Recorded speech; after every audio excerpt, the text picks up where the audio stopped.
Hey everyone, welcome to the That. You ever get that feeling, like the world's just moving on without you, like you're stuck? Mm. That's kind of where we find Peter in Titanic Man Yeah, by Gordon White. absolutely. It's a thriller Oh, yeah. with some really kind of scary questions Yeah, about AI definitely. and ethics and chances. So, if you haven't already, hit that like and subscribe button Yeah, please do. so you don't miss out on the rest of this deep dive. We'll put a link to the book down at the description below. For sure.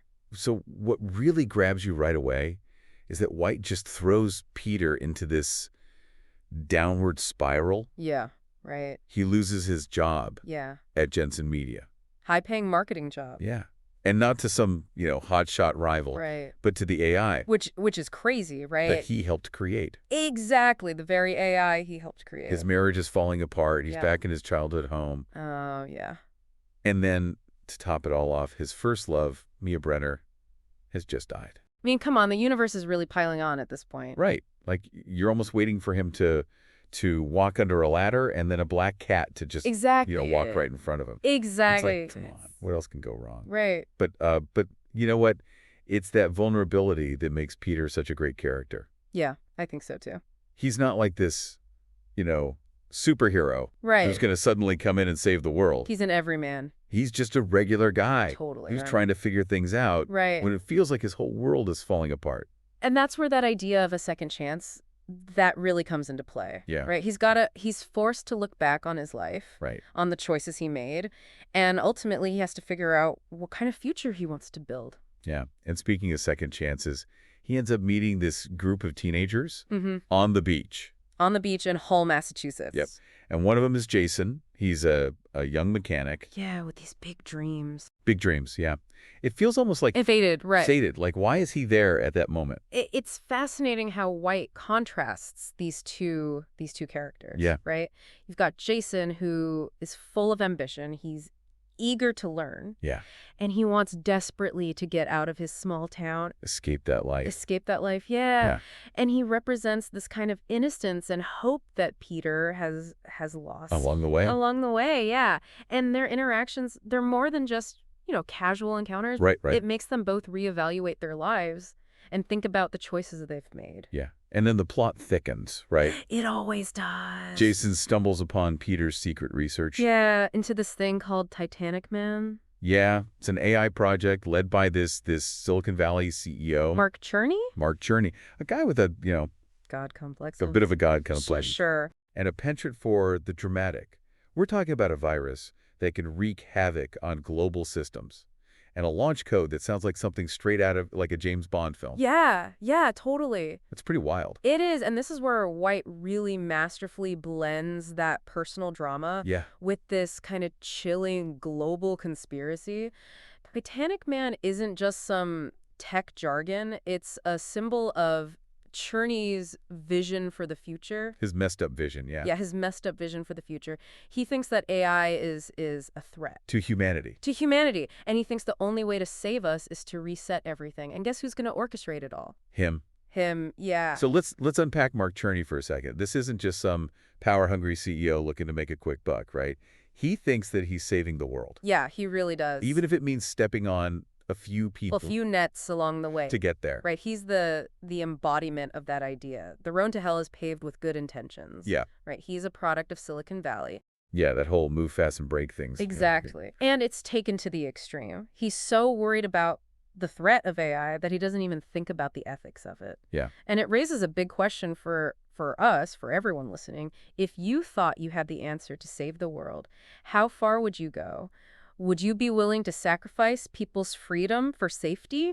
It's a question that, keeps you up at night. It does, Right. yeah. And just when you think things can't get more crazy, we have the Nebraska incident. Right. A nuclear missile silo explodes, It's nuts. sending shockwaves Literally. through the story, right? Yeah, yeah. And suddenly, what was just a personal conflict becomes a global crisis. It's brilliant. It's a great plot device Right. that White uses to raise the stakes, and it makes the character. And us as readers to think about what Mark's doing for real. This isn't, a debate in a classroom. This is actually happening. Right in front of us. Yeah. Yeah. Then, out of nowhere, Peter's daughter, Erica, arrives. She's a drummer.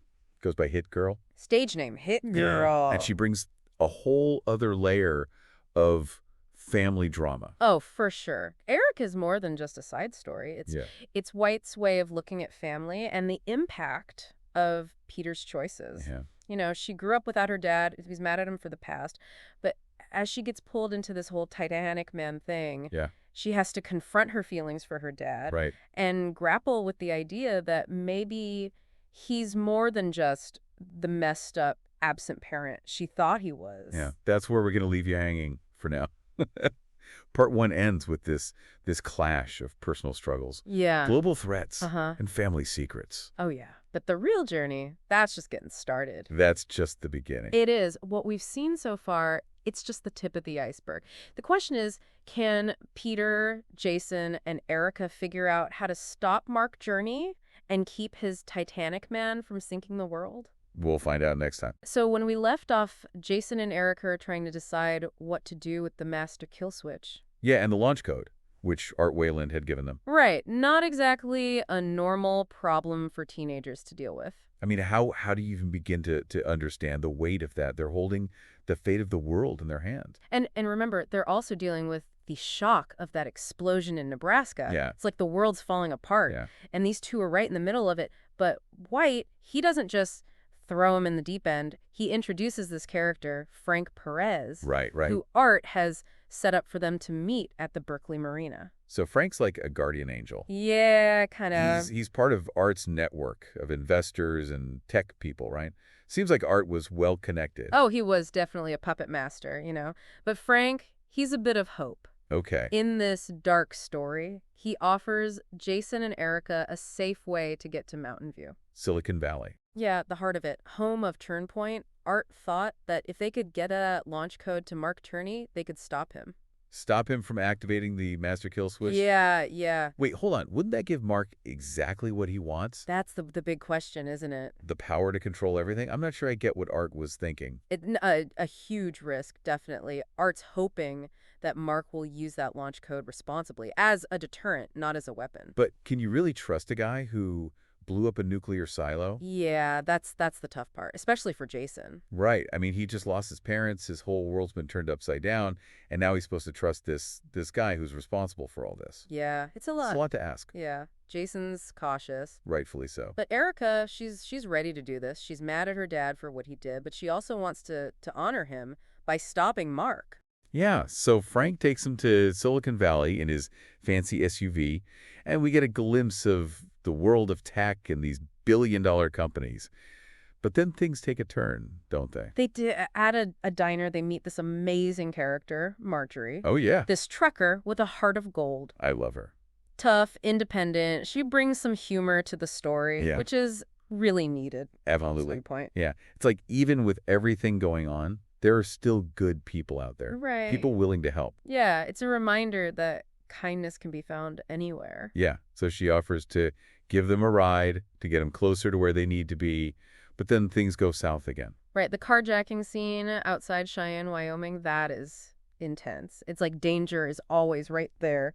And they hear about the explosion in Nebraska on the rescue In area. Marjorie's truck, yeah. Yeah, man. It's a punch in the gut. Yeah. Really shows you the impact of what Mark did. Yeah. This isn't just talk anymore. It's real. People are hurt. People are dead. It changes things for Jason and Erica, too, right? They see that this is bigger than just them. It's a wake-up call. It is. Forces them to face their fears. Yeah. And do something they never thought they'd have to do. So they're stranded, no car, back to square one. Yeah, but sometimes you get lucky. They're back at that same diner where they met Marjorie, who shows up. Marjorie, like a movie, right? She said she'll take them all the way to Vallejo. Wow. And on the drive, she tells them about her life, her ups and downs. Yeah. She's a survivor. Even in a world that's obsessed with tech, it's the human connections that matter. Yeah, exactly. So she drops him off at the Berkeley Marina, and they finally meet Frank Perez. Right. He takes him to this office building in Mountain View. Nondescript kind of place. Something feels Doesn't it? Like a spy movie. The building's empty, security's everywhere. Yeah. And this computer voice tells him to look at the camera. It's creepy. Yeah, White's really good at building suspense. He gives you these hints that something's wrong. Yeah. Makes you feel uneasy. Yeah. And then Art Wayland appears.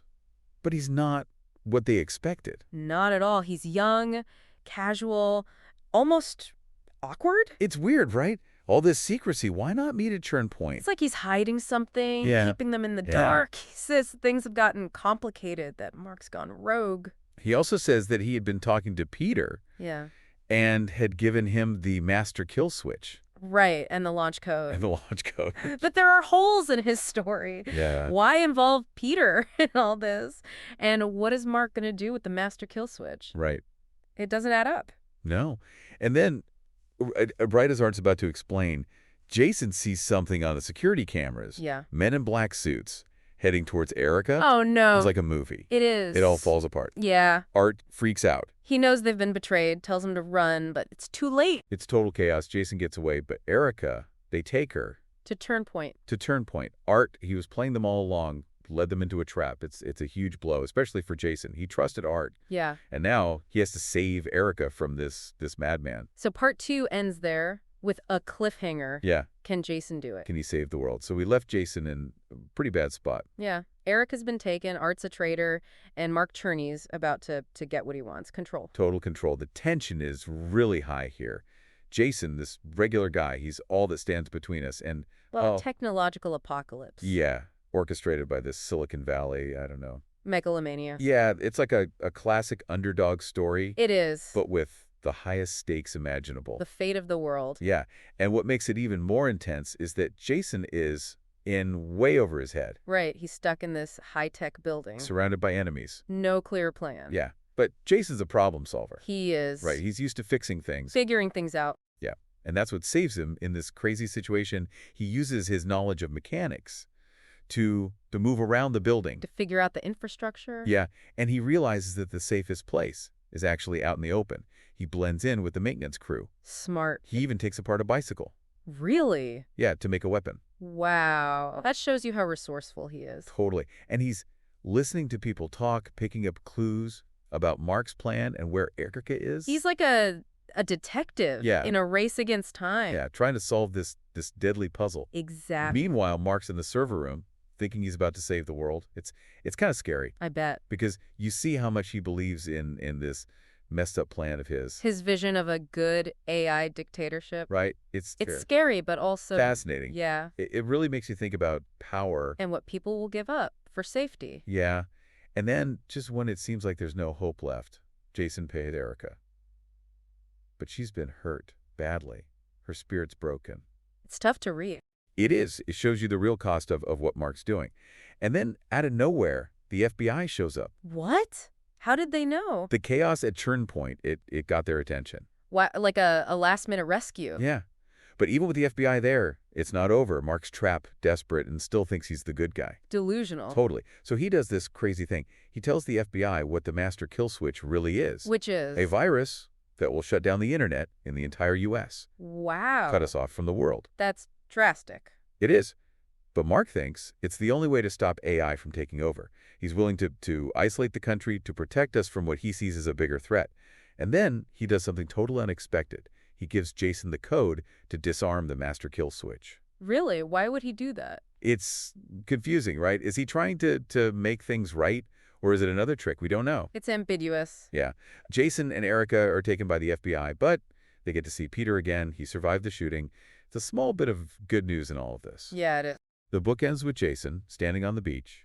He has Art's phone, which has the codes to activate or disarm the master kill switch. He has to decide, does he get rid of the virus and hope that we can control AI? Or does he leave it active, risking global isolation, but maybe preventing a disaster? Wow, what a choice. Yeah. It makes you think about the ethics of AI, you know? Yeah. Titanic Man, it's a warning. It shows us that technology can be amazing, but it can also have consequences we don't expect. It asks us to think about the role AI plays in our lives and to make sure we develop it responsibly. It's also a story about bouncing back. Resilience. Yeah. About human connection and the courage to fight for what's right, even when it seems impossible. What did you guys think about this deep dive? What would you have done if you were Jason? Let us know in the comments. And if you like this episode, share it with your friends. Subscribe to The Deep Dive for more discussions like this. And don't forget to check out Gordon White's Titanic Man. It's a book that will stick with you. For sure. Until next time, keep diving deep.